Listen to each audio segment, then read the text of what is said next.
Test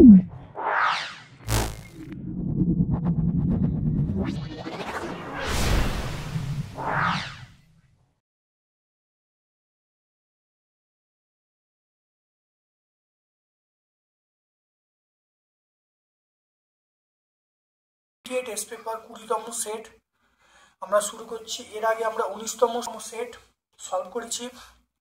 খুব ভালো করে দেখো, যারা 2025-এ মাধ্যমিক পরীক্ষা দিচ্ছ, ভৌতবিজ্ঞান যাদের ভয় হচ্ছে যে কী করবো, আমি যাদের বলছি তোমরা একটা ভিডিও ভালো করে দেখো, পুরো সম্পূর্ণ সলভ করা আছে। যদি ভালো লাগে লাইক করবে, চ্যানেলটাকে সাবস্ক্রাইব করবে এবং তোমাদের সকল বন্ধু বান্ধবের মধ্যে আমার ইউটিউব চ্যানেল লিঙ্কটা শেয়ার করে দেবে। চলে এসো, দেখো 20তম সেট, সেটা হলো চলে এসো। দেখো গ্লোবাল ওয়ার্মিং এর ফলে কোনটি ঘটবে না, গ্লোবাল ওয়ার্মিংয়ের ফলে কোনটা ঘটবে না। দেখো ঋতুচক্রে পরিবর্তন হবে, স্রোতের পরিবর্তন হবে, মেরু অঞ্চলে বরফ হ্রাস পাবে, এগুলো সবই ঘটবে, কিন্তু দিন রাত্রির পরিবর্তন ঘটবে, এই ঘটনা ঘটবে না। অর্থাৎ অপশান নিয়ে উত্তরটা বলবো।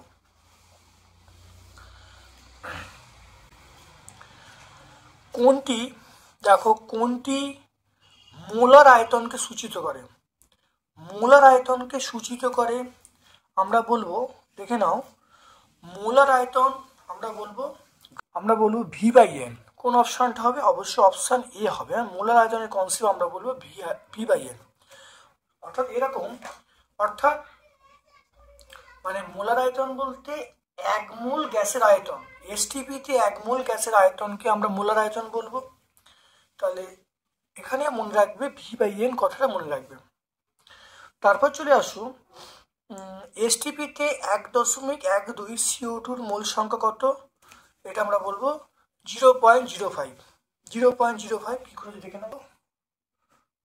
আমরা বলবো সেটা হলো,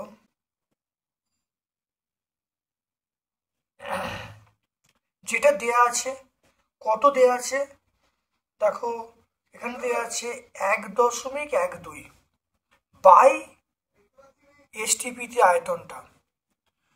এটা করলে যেটা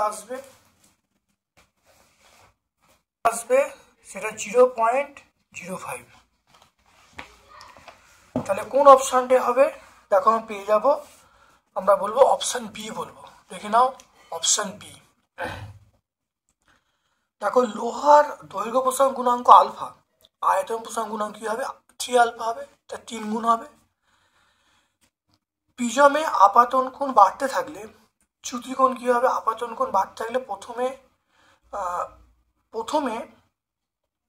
প্রথমে কমবে, তারপরে বাড়বে। তাহলে একটু দেখে নাও এটা কি করে হচ্ছে। দেখে নাও, প্রথমে দেখো আপাতন কোণ বাড়ছে, প্রথমে কমছে, তারপর দেখো বাড়ছে। দেখো আপাতন কোণের একটা নির্দিষ্ট মানে দেখো সবচেয়ে বেশি আছে, আপাতন কোণ বাড়ছে, দেখো চ্যুতির মান কমছে।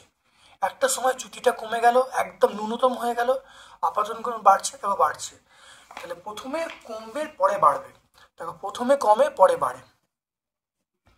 1.6 আলোর প্রতিসরণে কোনটা ধ্রুবক থাকে? মনে রাখবে সবসময় কম্পাঙ্ক ধ্রুবক থাকে, আলোর প্রতিসরণে কম্পাঙ্ক ধ্রুবক থাকে। সমান দৈর্ঘ্যের সরু ও মোটা তারের দৈর্ঘ্যের মধ্যে একই প্রবাহমাত্রা যাচ্ছে, কোন তারটা বেশি গরম হবে? মনে রাখবে যার রোধ বেশি হবে সে তারটা বেশি উত্তপ্ত হবে। তাহলে সরু তারের রোধ বেশি, তাহলে সরু তারটা বেশি উত্তপ্ত হবে, তাহলে অ্যান্সার হবে সরু তার। তাহলে কি বললাম এটা মনে রাখো, যে তারের রোধ বেশি সে তারটা বেশি উত্তপ্ত হবে, সরু তারের রোধ বেশি, তাহলে সরু তারটা বেশি উত্তপ্ত হবে। তারপর দেখো 1.8 পরিবাহী রোধাঙ্ক বলা আছে এত, তাহলে পরিবাহিতাঙ্ক কত হবে? দেখো দেখে নাও, রোধাঙ্ক বলা আছে এটা, তাহলে পরিবাহিতাঙ্ক, তাহলে 1.8-এর উত্তরটা তোমরা দেখে নাও। রোধাঙ্ক বলতে রো, তাহলে রো এর মান দেওয়া আছে 5 × 10⁻⁻8, এটা ওহম মিটার আমরা বলবো। আর পরিবাহিতাঙ্ককে আমরা সিগমা বলবো, সিগমা মানে 1/ρ, তাহলে 1/ρ এর মান এইটা, তাহলে 5 × 10⁻⁸। এটা উপরেই তুলে দিই, দেখো তাহলে 10⁻8/5। এটা করলে যেটা আসবে, দেখো আমি যদি পাওয়ারটা একটু কমে দিই, দেখো 10 হয়ে গেল, 10⁻7, এটা বাই 5, এটা কাটাকুটি করলে 2, তাহলে 2 × 10⁻7, তাহলে 2 × 10⁻7 আমরা একক বলবো সিমেন্স পার মিটার। এস মানে সিমেন্স পার মিটার, মনে রাখবে। তাহলে সিগমার মান বা পরিবাহিতাঙ্কের মান পেয়ে গেলাম 2 × 10⁻7 সিমেন্স পার মিটার। এটা কোনটা পেয়ে গেলাম? এটা অপশান এ, দেখো অপশান এতে পেয়ে গেলাম। তারপর দেখো 1.9 নিউক্লিয়ার রিঅ্যাক্টরের মডারেটর হিসাবে, নিউক্লিয়ার রিঅ্যাক্টরের মডারেটর হিসাবে বা মন্দনক হিসাবে আমরা ব্যবহার করি, এটা মনে রাখবে গ্রাফাইট ব্যবহার করি। হ্যাঁ, মন্দনক হিসাবে আমরা কি ব্যবহার করি? গ্রাফাইট বা ভারী জল আমরা ব্যবহার করি, এটা মনে রাখবেন। একা সিলিকন এর বর্তমান নাম, একা সিলিকনের বর্তমান নাম মনে রাখবে জার্মেনিয়াম। তাহলে একা সিলিকনের বর্তমান নাম আমরা কি বলবো? জার্মেনিয়াম। তারপর চলে এসো, কোন প্রকার যৌগে সমবয়ব ধর্ম দেখা যায়? এটা আমরা বলবো সমযোজী যৌগে, এটা মনে রাখতে হবে।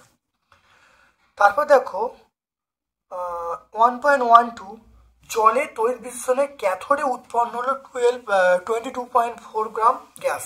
তাহলে অ্যানোডে কত হবে? অ্যানোডে অর্ধেক হবে, তাহলে 22.4/2 করলে কত হবে? তাহলে 11.2। সবসময় মনে রাখবে ক্যাথোডে যা উৎপন্ন হবে অ্যানোডে অর্ধেক উৎপন্ন হবে। তারপর দেখো পাইরোসালফিক অ্যাসিড, এটা অলিয়ামের নাম H2SO7। পাইরোসালফিক মানে অলিয়াম। জলে কোন আয়নের উপস্থিতি মরচে পড়ে? এটা আমরা বলবো OH মাইনাস, এর জন্য কিন্তু মরচে পড়ে। প্রোপাইন H পাওয়ার সংখ্যা কটা? প্রোপাইনের H পাওয়ার সংখ্যা আমরা প্রোপাইন, দেখো প্রোপাইন মানে দেখো C3, 1 2 3 C3H4, দেখে নাও H4। তাহলে প্রোপাইন মানে C3H4, ভালো দেখে নাও Hটা 4, তাহলে C3H4। প্রোপাইনকে আমরা কি লিখবো? C3H4। তাহলে প্রোপাইন যৌগে হাইড্রোজেন পরমাণু কটা? হাইড্রোজেন পরমাণু আমরা অবশ্যই 4টে বলবো। প্রোপাইন যৌগে হাইড্রোজেন পরমাণু কটা বলবো? আমরা বলবো 4টে বলবো। তাহলে প্রোপাইন অপশন বি বলবো। তারপর দেখো মিথানোজেনিক, দেখে নাও মিথানোজেনিক ব্যাকটেরিয়া কোন বস্তুকে বিয়োজিত করে? আমরা বলবো বায়োমাসকে। দেখে নাও বায়োমাসকে কিন্তু বিয়োজিত করে, বায়োমাস। তাহলে মিথানোজেনিক ব্যাকটেরিয়া কোনকে বিয়োজিত করে? বায়োমাসকে। তারপর দেখে নাও সৌরকোষে আমরা ব্যবহার কি করি? সৌরকোষে আমরা ব্যবহার করি সিলিকন। তাহলে সৌরকোষে এসআই মানে সিলিকন। তারপর দেখে নাও তাপমাত্রার কোন স্কেলে উষ্ণতা ঋণাত্মক হয় না? আমরা বলবো পরম স্কেলে বা পরম শূন্য স্কেলে।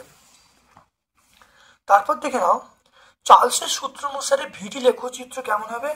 ভিটি লেখচিত্র আমরা বলবো মূল বিন্দু সরলরেখা। এবার কিরকম হবে একটু দেখে নাও, ভিটি লেখচিত্রটা কেমন হবে তোমার টেক্সট বই দেখিয়ে দিচ্ছি, দেখে নাও।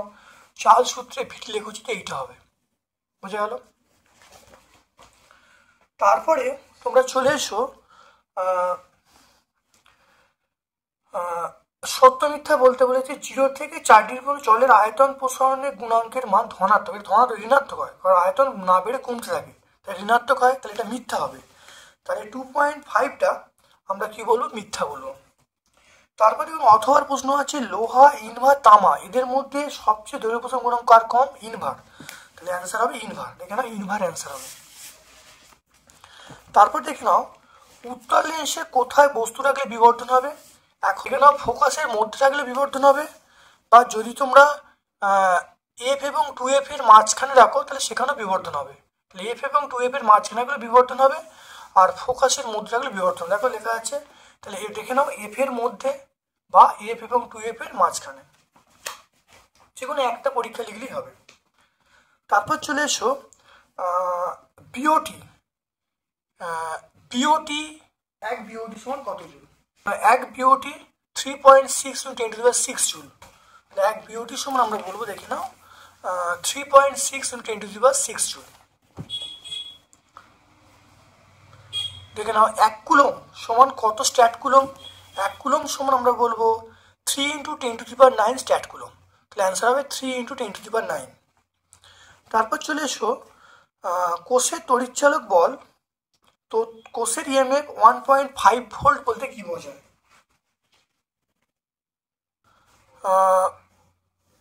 কোষের তড়িৎচালক বল 1 ভোল্ট বলতে কি বোঝো? দেখো, কোষের তড়িৎচালক বল 1 ভোল্ট বলতে বোঝায় 1 কুলম্ব ধনাত্মক আধানকে তড়িৎ কোষের বাইরে থেকে ঋণাত্মক মেরু থেকে ধনাত্মক মেরুতে নিয়ে যেতে 1 জুল কাজ করতে হয়।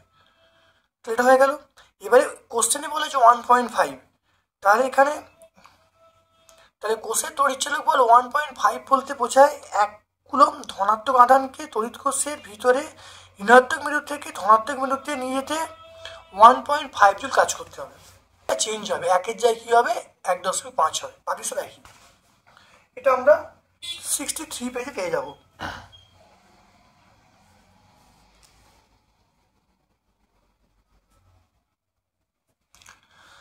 তারপর দেখে নাও, উত্তল লেন্সকে জলে নিমজ্জিত করলে ফোকাস দৈর্ঘ্য 4 গুণ হবে। তোমরা বৃদ্ধিভাবে লিখতে পারো, 4 গুণ হবে। তারপর দেখো, দুটি মাধ্যমের প্রতিসরাঙ্ক 1.72 আর 1.83, কার বেগ বেশি হবে?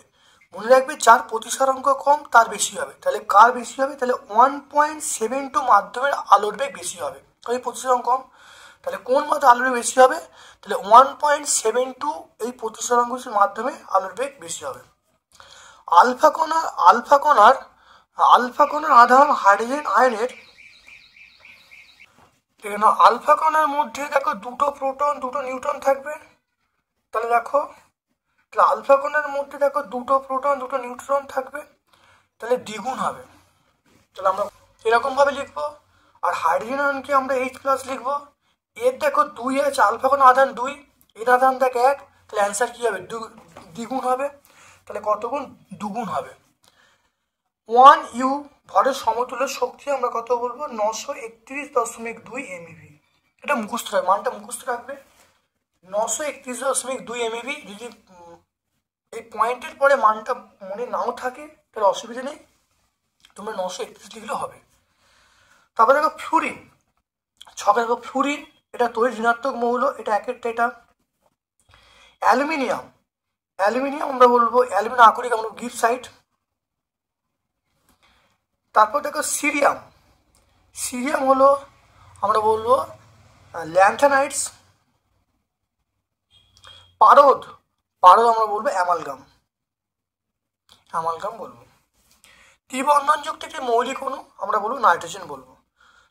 তড়িৎ বিশ্লেষণের সময় কোন তড়িৎ ব্যবহার করা আবশ্যক?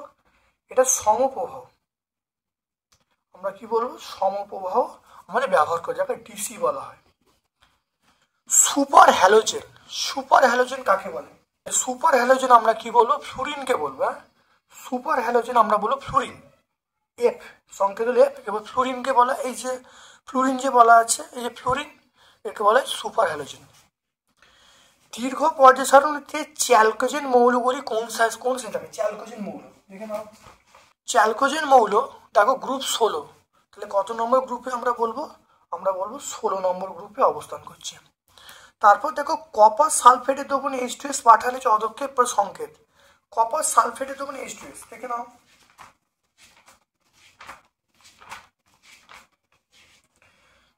কপার সালফেটের দ্রবণে H2S পাঠালে দেখো CuS এর কালো অধক্ষেপ, তার অ্যান্সার হবে CuS। তাহলে অধক্ষেপটার নাম হলো আমরা কি বলবো? CuS এর কালো অধক্ষেপ পড়ে। CuS মানে হলো কপার সালফাইড। তারপর দেখে নাও, ইনভারের উপাদানগুলো কি কি দেখে নাও। তবে ইনভার দেখো Fe আছে, Ni আছে, আর কার্বন আছে, Fe, Ni এবং কার্বন। তাহলে 130 পেজ আমরা পেয়ে যাব। কিপ যন্ত্রে প্রস্তুত করে একটা গ্যাসের নাম আমরা H2S বলবো, হাইড্রোজেন বলবো, কার্বন ডাইঅক্সাইড বলবো। এখানে আমরা H2S বলছি। ইথানলকে পানের অযোগ্য করা হয় কি মিশিয়ে? এগুলো মেশানো হয়, তাহলে পানির অযোগ্য হয়ে যায়। তাহলে ইথানলের সঙ্গে আমরা মিথাইল অ্যালকোহল মেশাবো, সামান্য পিরিমিডিন, ন্যাপথা, এগুলো মেশালে ইথানলটা পানির অযোগ্য হয়ে যাবে। তাহলে মিথাইল অ্যালকোহল, পিরিমিডিন, ন্যাপথা এগুলো মেশালে কি হয়ে যাবে? পানির অযোগ্য হয়ে যাবে। 148 পেজে পাবো।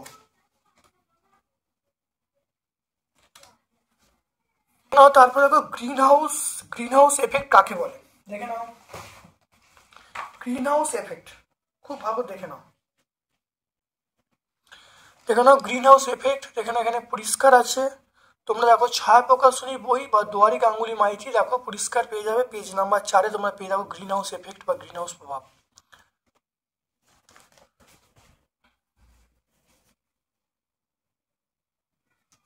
তারপর দেখো 30 সেন্টির তাপমাত্রায় 800 mmHg চাপে কোনো নির্দিষ্ট ভরের গ্যাসের চাপ বলা আছে 100 সেমিকিউব। একই উষ্ণতায় কত চাপে ওই গ্যাসের আয়তন 75 সেমিকিউব হবে। এরকম অঙ্ক অনেকবার হয়েছে, তোমরা অবশ্যই বয়েলের সূত্র প্রয়োগ করবে এবং পেরে যাবে। তাহলে সূত্রটা আমি লিখে দিচ্ছি, P1V1 সমান P2V2। এই সূত্রটা তোমরা প্রয়োগ করবে। তোমরা এখানে কি বার করবে, এখানে তোমার P2-র মানটা বার করবে, বার করলে কিন্তু পেরিয়ে যাবে। তারপর দেখো চলে আসছি আরেকটা অঙ্ক আছে, এরকম অঙ্ক আমি অনেকবার করেছি, আশা করছি ভিডিওগুলো দেখলে এই অঙ্ক তোমরা করতেই পারবে, কোনো সমস্যা হবে না। তারপর চলে এসো 27 ডিগ্রি সেন্টিগ্রেড তাপমাত্রায় 800 mmHg চাপে নির্দিষ্ট ভরে কোনো গ্যাসের আয়তন 100 সেমিকিউব। 600 চাপে কোন উষ্ণতায় গ্যাসের আয়তন 3 গুণ হবে, দেখে নাও এটা। তাহলে T1 এর মান 27 প্লাস 273 মানে 300 কেলভিন, P1 এর মান 800 mmHg, V1 এর মান মানে প্রাথমিক আয়তন 100, P2-র মান দেখো 600 বলা আছে 600 mmHg, আর V2টা বলা আছে প্রাথমিক আয়তনের 3 গুণ, প্রাথমিক আয়তন 100 তার 3 গুণ করা হয়েছে। এবার দেখো T2 চাইছে, তাহলে আমরা জানি P1V1/T1 সমান P2V2/T2, এটা আমরা জানি। প্রত্যেকে দেখো মান বসেছি, P1V1 T1 মান বসেছি, এখানে P2V2-র মান বসেছি, এমনি T2-র মান চেয়েছি। এখানে T2-র মান আমরা পেয়ে যাবো কি, আমরা 273 যদি বাদ দিই তাহলে 402 ডিগ্রি সেন্টিগ্রেড। তাহলে সেন্টিগ্রেড স্কেলে মান হবে 402 ডিগ্রি সেন্টিগ্রেড।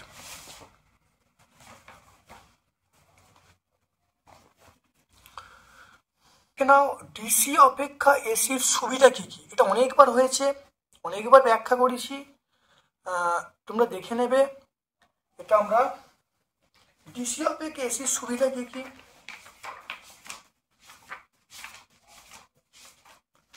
দেখে নাও। ডিসি অপেক্ষা এসির সুবিধা কি কি, 1 নম্বর হলো এসি মানে শক্তি ক্ষয় কম হবে, উৎপাদন ব্যয় কম হবে, আর ভোল্টেজটা কমানো বাড়ানো করানো যাবে।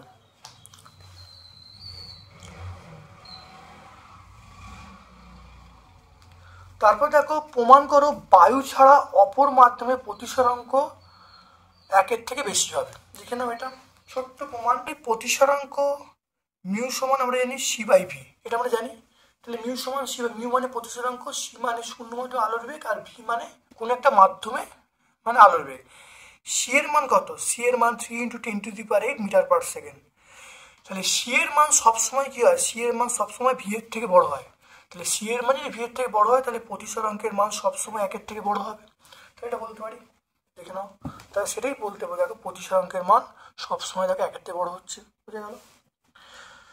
তারপর দেখে নাও উত্তল লেন্সের আলোক কেন্দ্র কাকে বলে, উত্তল লেন্সের আলোক কেন্দ্র দেখে নাও। লেন্সের একটি তলে আলোরশ্মি আপাতিত হলে প্রতিসরণের পর বিপরীত তল থেকে আপাতিত রশ্মি সমান্তরালে বেরিয়ে গেলে রশ্মিটি প্রধান অক্ষের ওপর যে বিন্দুতে ছেদ করে তাকে আমরা বলবো আলোক কেন্দ্র বলবো, দেখে নাও। তাহলে এটা ছবিটা আঁকবে, আঁকলি হয়ে যাবে, ছবিটা আঁকবে আর লেখাটা লিখবে। এটা আমরা 42 পেজে পাবো, ভট্টাচার্য ব্রাদার্স বইয়ে আমরা 42 পেজে পাবো। তারপর দেখে নাও কঠিন NaCl তড়িৎ পরিবহন করে না কেন। মনে রাখবে কঠিন NaCl এটা হলো অ্যানায়ন ক্যাটায়ন উৎপন্ন করতে পারে না, তাই তড়িৎ পরিবহন করে না। তাহলে কঠিন NaCl অ্যানায়ন ক্যাটায়ন উৎপন্ন করতে পারে না, তাই তড়িৎ পরিবহন করে না। তারপর দেখো লাইকার অ্যামোনিয়ার বোতল খোলার সময় ঠান্ডা করে খুলতে হয় কেন, দেখে নাও। লাইকার অ্যামোনিয়ার বোতল খোলার সময় দেখো ঠান্ডা করে খুলতে ভালো দেখে নাও, এটা দেখলে হয়ে যাবে। পেজ নাম্বার 115 আমরা পাবো, এটা আমরা কত পাবো 115, এটা 115 আমরা পাবো ভট্টাচার্য ব্রাদার্স বই। তারপর উদাহরণসহ আকরিক এবং খনিজের পার্থক্য লিখতে বলছি, দেখে নাও। আকরিক এবং খনিজের পার্থক্য দেখে নাও ভালো করে। খনিজ আকরিকের পার্থক্য 3টে পয়েন্ট আছে, এই মানে উদাহরণটা তোমরা এই সংজ্ঞার মধ্যেই দিয়ে দেবে, এই উদাহরণগুলো সংজ্ঞার মধ্যেই দিয়ে দেবে। তারপর দেখে নাও থার্মিট পদ্ধতিতে বিজারক হিসাবে কি ব্যবহার করা হয়? দেখে নাও, থার্মিট পদ্ধতিতে অ্যালুমিনিয়াম বিজারক হিসেবে কাজ করে। তাহলে আমরা কি বলবো? অ্যালুমিনিয়াম বলবো। আমরা থার্মিট পদ্ধতি বিজারক আমরা কি বলবো? অ্যালুমিনিয়াম বলবো। দস্তার আকরিকের নাম ও সংকেত দেখতে পাচ্ছ। দস্তার আকরিক দেখে নাও, দস্তার আমরা বলবো জিঙ্ক ব্রেন বলবো, জেডএনএস বলবো, জিঙ্কাইট বলবো, জেডএনও বলবো। তারপরে চলে এসো অ্যাসিডিনের সঙ্গে হাইড্রোজেনের বিক্রিয়া। দেখো হাইড্রোজেন বিক্রিয়া করলে দেখো প্রথমে ইথিলিন, পরে কি হবে? ইথিন উৎপন্ন হবে। এটা কিন্তু অনেকবার পেঁচে আছে, খুব ভালো করে কিন্তু প্র্যাকটিস করবে। মাধ্যমিক পরীক্ষার জন্য অত্যন্ত ইম্পর্টেন্ট প্রশ্ন এই জায়গাটা। 145 পেজ, এটা 135 পেজ যাবো। ইউপ্যাক নাম লিখতে বলছে। ইউপ্যাক নাম দেখো HCHO, দেখে নাও।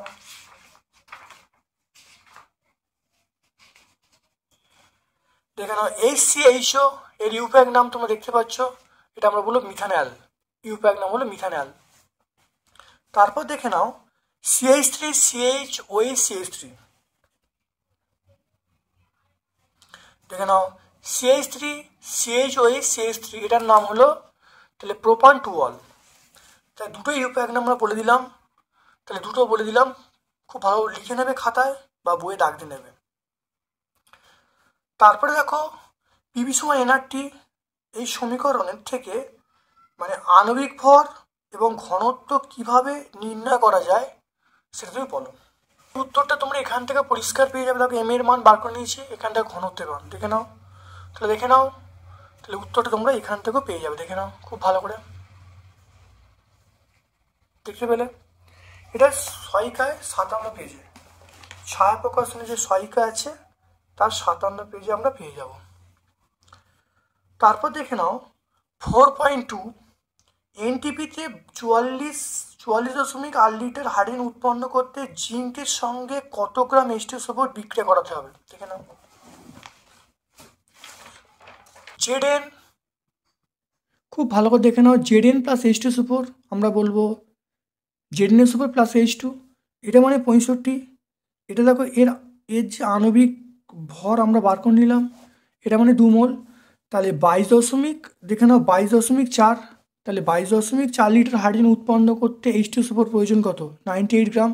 তাহলে এটা করতে আমার লাগছে 98 গ্রাম, একই কত? আর 44.8 লিটারে করলে দেখো আমরা পেয়ে যাবো কত? 196 গ্রাম। তাহলে 196 গ্রাম H2SO4 বিক্রিয়া করতে পারবে। কত বলো তো? 196 গ্রাম H2SO4 বিক্রিয়া করতে পারবে।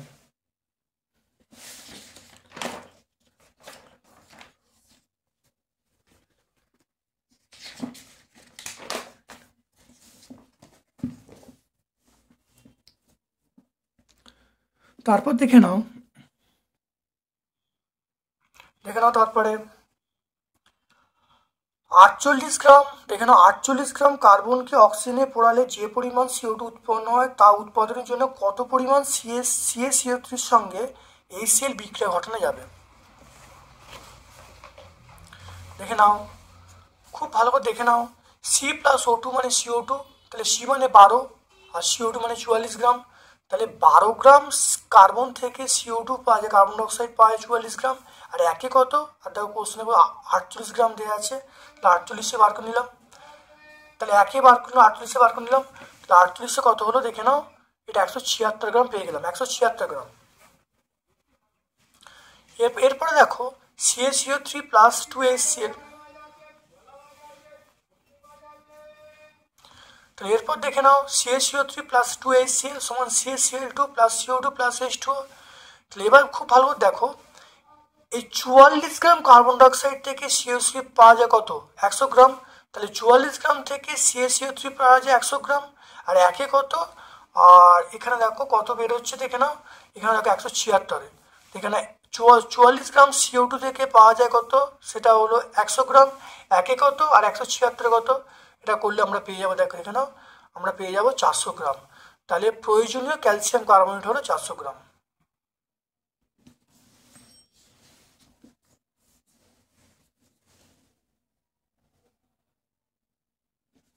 দেখে নাও ভালো করে। তাহলে আরেকবার দেখে নাও 12 গ্রাম কার্বন থেকে CO2 পাওয়া যায় 44 গ্রাম, একে কত 4800 কত করলে দেখো 176 বেরোবে। তারপরে এখান থেকে দেখো 44 গ্রাম CO2 উৎপন্ন করতে CaCO3 লাগছে কত 100 গ্রাম, একে কত আর 176 করলে দেখো আমি পেয়ে যাচ্ছি কত 400 গ্রাম। তাহলে প্রয়োজনীয় ক্যালসিয়াম কার্বনেট হলো 400 গ্রাম। দেখে নেওয়া তামা তাপ পরিবাহিতাঙ্ক, দেখে নেওয়া তামা তাপ পরিবাহিতাঙ্ক 0.09 CGS একক বলতে কী বোঝো দেখে নাও। তাহলে তামা তাপ পরিবাহিতাঙ্ক 0.09 CGS একক বলতে বোঝায়, দেখে নাও 1 সেন্টিমিটার বেধ 1 সেমি স্কোয়ার প্রস্থচ্ছেদ বিশিষ্ট তামার বিপরীত পৃষ্ঠের তাপমাত্রা 1 ডিগ্রি সেন্টিগ্রেড হলে একক সময়ে শীতাবস্থায় পাত্রের এক পৃষ্ঠ থেকে অপর পৃষ্ঠে তাপ যেতে তার পরিমাণ হলো এটা হলো 0.092 ক্যালোরি। দেখে নাও আবার বলছি, তামার পাতের 1 সেন্টিমিটার বেধ 1 সেমি স্কোয়ার প্রস্থচ্ছেদ ক্ষেত্রফলযুক্ত 2 বিপরীত পৃষ্ঠের তাপমাত্রা 1 ডিগ্রি সেন্টিগ্রেড হলে স্থিতাবস্থায় পাতের এক প্রান্ত থেকে অপর প্রান্তে একক সময়ে যে পরিমাণ তাপ প্রবাহিত হয় তার পরিমাণ চলে এসো কোশ্চেনে চলে এসো 0.92 ক্যালোরি। তাহলে 0.92 ক্যালোরি এটা হয়ে যাবে। থার্মোস্ট্যাট যন্ত্র দেখো কোথায় ব্যবহার করা হয়, দেখে নাও থার্মোস্ট্যাট, দেখে নাও উষ্ণতা নিয়ন্ত্রক যন্ত্র থার্মোস্ট্যাটে ব্যবহার করা হয়। তাহলে থার্মোস্ট্যাট, তাহলে এখানে দেখে নাও উষ্ণতা নিয়ন্ত্রক যন্ত্র থার্মোস্ট্যাটে কিন্তু আমরা কি ব্যবহার করি, দ্বিধানুপাত ব্যবহার করি। তাহলে এটার কাজ কি, উষ্ণতা নিয়ন্ত্রক যন্ত্র। এটা গ্যাসের আয়তন প্রসারণ গুণাঙ্কের সংজ্ঞা দিতে বলছে, তাপীয় রোধের রাশিমালা লিখতে বলছে। দেখে নাও গ্যাসের আয়তন প্রসারণ গুণাঙ্কের সংজ্ঞা দেখে নাও, অনেকবার হয়েছে দেখে নাও, এককও পেয়ে যাবে। আর তাপীয় রোধের রাশিমালা দেখে নাও, তো এটা হলো তাপীয় রাশিমালা RT = D/K, RT = D/K হলো তাপীয় রোধের রাশিমালা।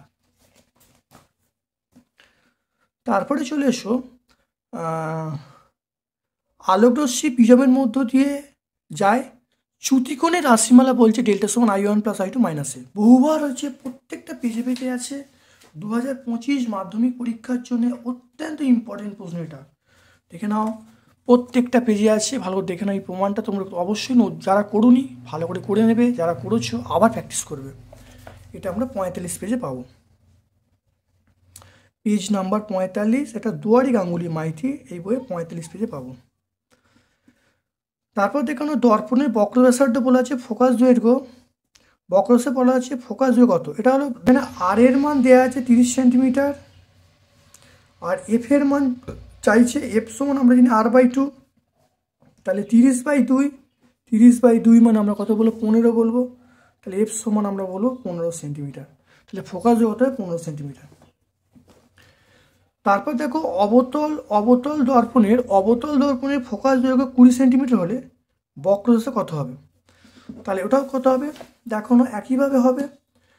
তাহলে আমার এখানে বলা আছে এফ এর মান বলা আছে কত, এফ এর মান বলা আছে 20 সেন্টিমিটার। তাহলে আর সমান কী হবে, আর সমান 2F হবে। তাহলে 2 × 20 মানে কত 40 সেন্টিমিটার বলবো। তাহলে এটা হলো দেখে নাও, এটা হলো 20 সেন্টিমিটার, আর 2 × 20 করলে 40 সেন্টিমিটার, অ্যান্সার পেয়ে গেল। হাইপারমেট্রোপিয়া কি,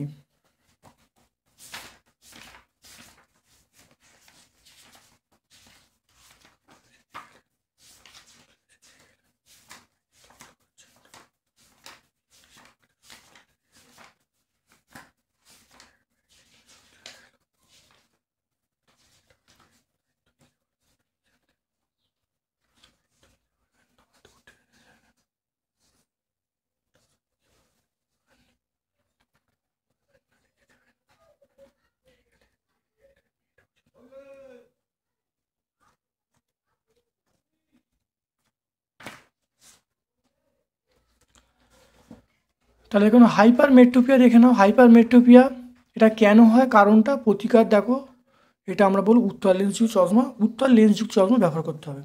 এটা আমরা 54 পেজে পেয়ে যাব। তারপর দেখে নাও 4.5, দেখে নাও 4.5, দেখে নাও এক্স 234, এটা জেড, এটা দেখে নাও ওয়াই মৌল, এটা এ হচ্ছে, এটা 90। যেখানে আলফা কণা বেরোচ্ছে, আলফা কণা বেরোলে ভর সংখ্যা তাহলে কত, ভর সংখ্যা 4 কমবে, তাহলে এ তাহলে কত হবে, এ হবে দেখে নাও তাহলে 234 থেকে 4 বাদ দিলে কত হবে, আমরা 230 বলবো। তারপরে দেখে নাও এটার আলফা কণা বেরোচ্ছে, তাহলে এটা কত হবে, 2 কমবে, তাহলে 2 কমলে 90 হয়েছে, তাহলে অলরেডি তাহলে কত ছিল, তাহলে জেডের মান কত ছিল, 92 ছিল, তাহলে জেডের মান 92 আর এর মান আমরা বলবো 230। সবচেয়ে হালকা তেজস্ক্রিয় আইসোটোপ, সবচেয়ে হালকা তেজস্ক্রিয় আইসোটোপ আমরা বলবো ট্রিটিয়াম। কি বলবো, ট্রিটিয়াম, TRITIUM, তাহলে সবচেয়ে হালকা এটা হলো ট্রিটিয়াম।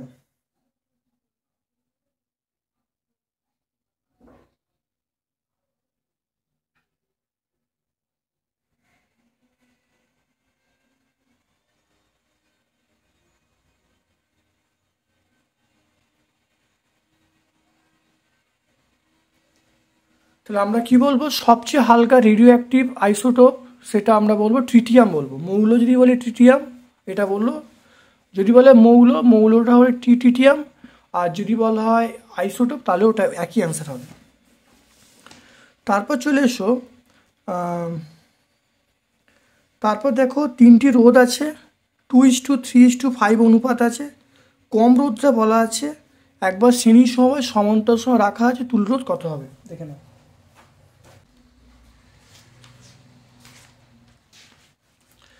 দেখে নাও 3টে রোধ, একটা হলো 2R, একটা 3R, একটা 5R। তাহলে প্রশ্ন অনুসারে 2Rটা আমরা বলা আছে 30 বলা আছে, আর এর মান পেয়ে গেলুম, তাহলে এই আর এর মানটি সমীকরণে বসিয়ে দিলুম, তাহলে 3টে রোধ পেয়ে গেলুম। একটা হলো 2x15, একটা 3x15, একটা 5x15, একটা 30 ওহম, একটা 35 ওহম, একটা 70 ওহম পেয়ে গেলুম। এবার শ্রেণী সমবায়ে তুল্য রোধ মানে প্লেন যোগ করে দেবো, 30 + 45 + 75 করলে থাকে 150। আর সমান্তর সমবায়ের নিয়ম হলো 1/Rp = 1/R1 + 1/R2 + 1/R3। এবার দেখো মানগুলো বসাচ্ছি, দেখে নাও 1/R, দেখো R1 এর মান দেখো 30, R2 এর মান 45, R3 এর মান কত 75।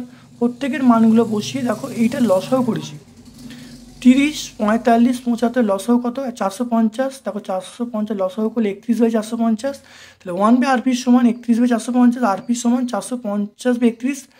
তোমরা এখানেও রাখতে পারো, যদি ভাগ করে দাও তাহলে 14.5, তারপর আরপির মান পেয়ে যাবো, আরপির মান আমরা পেয়ে যাবো 14.52, তাহলে আরপির মান আমরা পেয়ে যাবো 14.52, তাহলে সমান্তর সমবায়ে তুল্য রোধের মান পেয়ে যাবো 14.52 ওহম।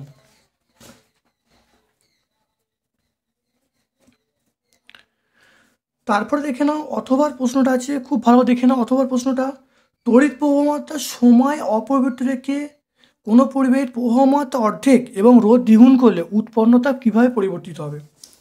H = I²RT/J, তাহলে প্রবাহমাত্রা অর্ধেক মানে কি, তাহলে H/I/2 হবে, রোধ দ্বিগুণ মানে 2R হবে, তাহলে উৎপন্ন তাপ নিশ্চয়ই H' হবে, তাহলে H' সমান আমরা লিখলাম। এখানে দেখো 1/4 হবে, 1/4 করা হয়েছে, এখানে দেখো 2R করে 2 দিয়ে কেটে গেল, তাহলে টোটাল দেখো H' = ½ × I²RT/J, একটু সাজিয়ে নেওয়া হলো। তাহলে এইটা মানে কি, এটা মানে দেখো আমি দেখো H ধরা আছে, তাহলে H' সমান আমরা পেয়ে গেলাম ½ × H, তাহলে উৎপন্ন তাপ কত হবে, অর্ধেক হবে। এই জায়গাটা বুঝতে হবে যে I²/4, I²/2 মানে তার হোল স্কোয়ার করা হচ্ছে, I²/4 হবে, এখানে 2 দিয়ে কেটে গেল, তাহলে হাফ হবে, তাহলে 1/2, তাহলে 1/2 × H, তাহলে এটা হলো H' মানে পরে, তাহলে H' সমান আমরা বলবো ½ × H, তাহলে উৎপন্ন তাপ কত হবে, অর্ধেক হয়ে যাবে। তারপর দেখো তড়িৎচুম্বকীয় আবেশ সংক্রান্ত ফ্যারাডের সূত্র লিখতে বলছে, দেখে নাও।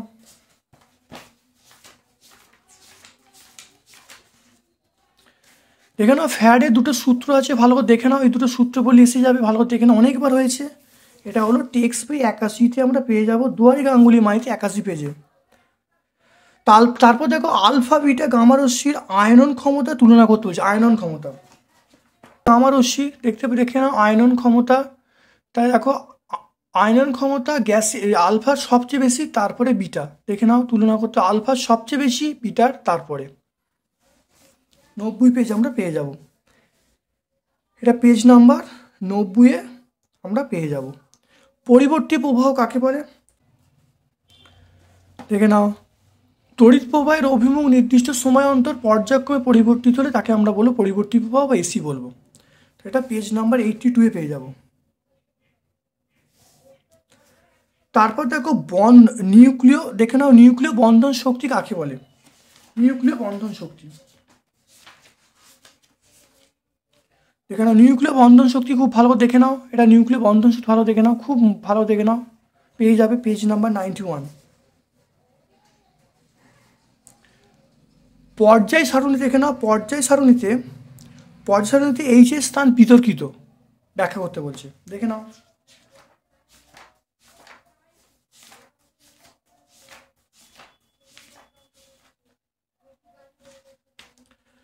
দেখে নাও পর্যায় সারণীতে দেখো এইচ মানে হাইড্রোজেন, ক্ষারের সঙ্গে সাদৃশ্য আছে, ক্ষারের সঙ্গে বৈসাদৃশ্য আছে, হ্যালোজেনের সঙ্গে সাদৃশ্য আছে, এর সঙ্গে বৈসাদৃশ্য আছে।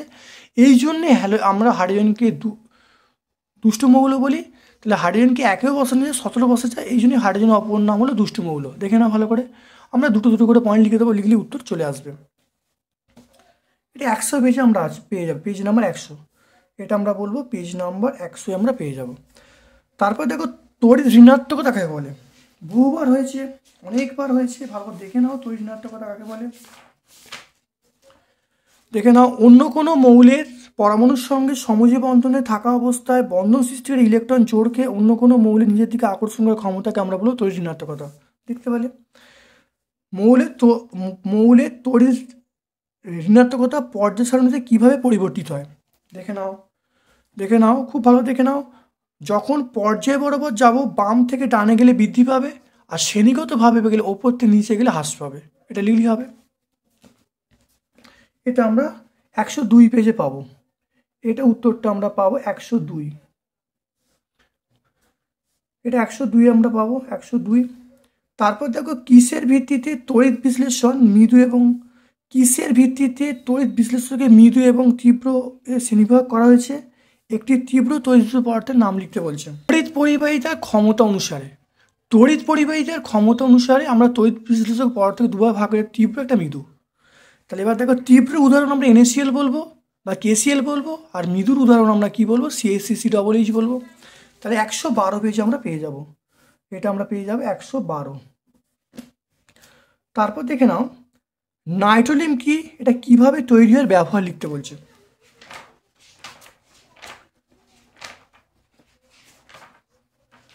নাইট্রোলিম কি দেখে নাও, 1100 সেন্টিগ্রেড তাপমাত্রায় ক্যালসিয়াম কার্বনেটের ওপর দিয়ে নাইট্রোজেন গ্যাস পাঠানো হলে ক্যালসিয়াম সায়ানামাইড এবং কার্বনের ধূসর মিশ্রণ উৎপন্ন, এটাকে আমরা নাইট্রোলিম বলবো। বিক্রিয়া লিখে দেবো, এটা হলো কাজ কি, এটা জমিতে সার হিসেবে ব্যবহার করা হয়। তাহলে এটা পেজ নাম্বার 125-এ আমরা সবটা পেয়ে 125।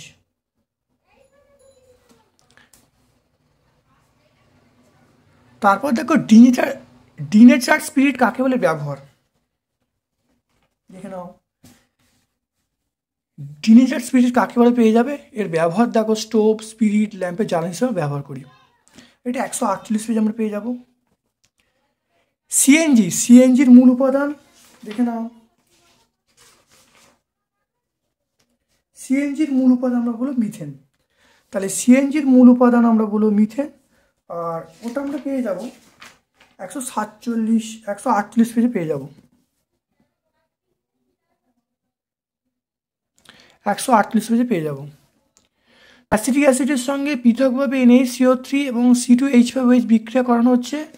দেখে নাও অ্যাসিটিক অ্যাসিডের সঙ্গে NaCO3 বিক্রিয়া ঘটানো হচ্ছে, এটার নাম হলো তোমাদের সোডিয়াম অ্যাসিটেট এবং জল উৎপন্ন হচ্ছে।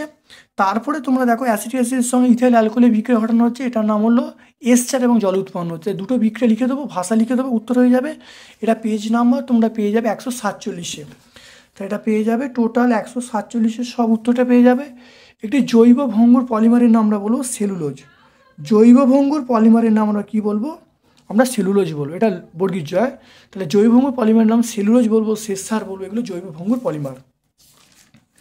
তাহলে আজকে আমরা 20তম স্কুলটা সম্পূর্ণ সলভ করলাম। ভিডিওটা কেমন লাগলো কমেন্ট সেকশানে কমেন্ট করবে, যদি ভালো লাগে লাইক করবে, যারা চ্যানেলটাকে সাবস্ক্রাইব করে চ্যানেলটা সাবস্ক্রাইব করে দেবে, বেল বাটনে ক্লিক করে দেবে। আমার পক্ষ থেকে সকলকে ধন্যবাদ এবং শুভকামনা জানাচ্ছি।